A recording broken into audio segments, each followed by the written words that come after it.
जैसे खिला हुआ फूल देखकर हम तुरंत खुश हो जाते हैं, वैसे ही हमारे आसपास कुछ ऐसे लोग हैं जिन्हें देखकर हम खुश हो जाते हैं। क्या है इसकी वजह? कैसे ये लोग हमेशा इतने खुश रहते हैं? इनकी चुस्ती फुर्ती का राज क्या है? इतने एक्टिव कैसे रहते हैं ये लोग? तो इसका कारण है डिसिप्लिन। किसी ने बहुत पते की बात की है, डिसिप्लिन इज की टू हेल्दी लाइफस्टाइल।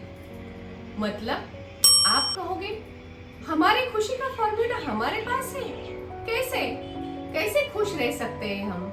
जी हाँ, आप जरूर खुश रह सकते हो। इसके लिए आपको खुद को डिसिप्लिन में लाना ही होगा।